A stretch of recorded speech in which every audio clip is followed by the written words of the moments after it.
स्वागत है दोस्तों इस नए वीडियो में। इस वीडियो में आज हम चर्चा करेंगे सेना में पेंशन के संबंध में कुछ नियमों में बदलाव के संबंध में जो बात चल रही है उसके संबंध में। और ये जो बात है ऐसी है कि अगर किसी सैनिक की मौत या शहादत हो जाती है उस स्थिति में वहाँ पे अलग अलग आर्थिक मदद दी जाती है।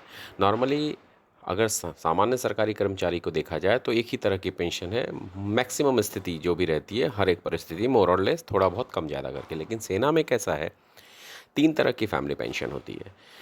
अगर और एक है ऑर्डिनरी फैमिली पेंशन, दूसरी है स्पेशल फैमिली पेंशन और तीसरी है लिबरलाइज्ड फैमिली पेंशन। चलिए आइए देखते हैं तीनों क्या है। अब इन नियमों में बदलाव के लिए सेना ने अपने तरफ से एक रिकमेंडेशन डिफेंस मिनिस्ट्री को भेजा हुआ है। तो चलिए देखते हैं कि क्या है इसमें। एक्चुअली कैसा है, इसलिए किया जा रहा है कि सेना में यह है कि सब में समानता लाया जाए और सबको एक तरह की पेंशन मिले, और क्या चीज़ें हैं जो हम आगे देखेंगे। चलिए आइए देखते हैं। इंडियन आर्मी ने ये रिकमेंडेशन भेजी है कि किसी भी सैनिक के डेथ के बाद पत्नी और पेरेंट्स दोनों को आर्थिक मदद मिलती रहे, यानी पत्नी को भी मिले और पेरेंट्स को मिले।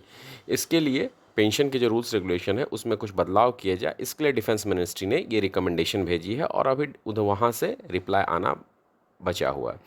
इसमें ये कहा जा रहा है कि फैमिली पेंशन का एक पार्ट जो है पेरेंट्स को भी मिलना चाहिए, और जवान और ऑफिसर्स के केस में ये चीज़ें अलग अलग है, उसमें एक समानता लाई जाए। अब इसकी क्या रिक्वायरमेंट हुई, हाल ही में एक ऑफिसर्स के हमारे शहीद एक ऑफिसर्स के पेंशन और प्रॉपर्टीज़ को लेके कई बातें निकली थी, नाम लेने की ज़रूरत नहीं है।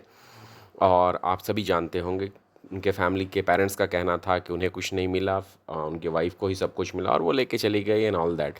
तो इन सब बातों को ध्यान में रखते हुए इस पे सेना ने इस तरह के रिकमेंडेशन की बात की है। उन्होंने सरकार से क्या मांग की है, चलिए देखते हैं।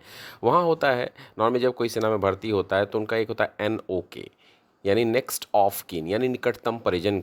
निकटतम परिजन में ये होता है कि जब NOK को पेंशन के मामले में मान लीजिए किसी की डेथ हो जाती है तो उसकी विधवा पत्नी को नॉर्मली मिलता है। जब कोई सेना में कोई भर्ती होता है जवान तो एक डिटेल फॉर्म भरना होता है, उनका फाइल होता है, उनका SR होता है, जिसमें नेक्स्ट ऑफ किन यानी निकटतम परिजन की जानकारी होती है। अगर किसी आर्मी के जवान की या ऑफिसर्स की शादी नहीं हुई तो नॉर्मली उनके माता या पिता होंगे NOK, और शादी होने के बाद उनकी पत्नी हो जाती है। अगर उसकी शहादत होती है तो उस स्थिति में अलग अलग आर्थिक मदद का सर्कुलर है।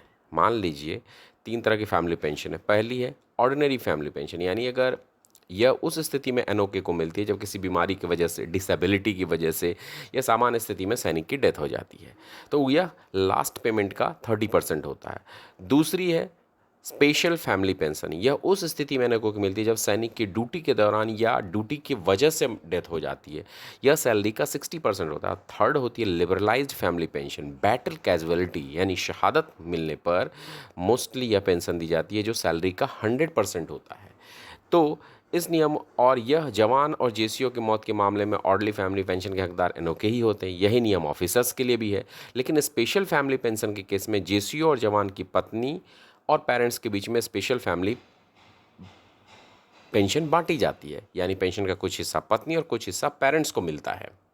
तो अब JCO और जवान के केस में सिर्फ NOK को, JCO और जवान के केस में यह सिर्फ NOK को जाएगी, लेकिन ऑफिसर्स के केस में यह पत्नी और पेरेंट्स के बीच में बढ़ सकती है। तो इसी तरह की एकरूपता लाने के लिए, इस पेंशन के नियमों में बदलाव लाने के लिए कि सबको एक बराबर मिले, ऑफिसर्स हो, जवान हो, पेरेंट्स हो, पत्नी हो, या कई तरह के इस तरह की चीज़ें एक तरह सिमिलरिटी लाने के लिए यह एक रिकमेंडेशन रक्षा मंत्रालय को भेजा गया है सेना की तरफ से। देखिए क्या रिप्लाई निकल के आता है।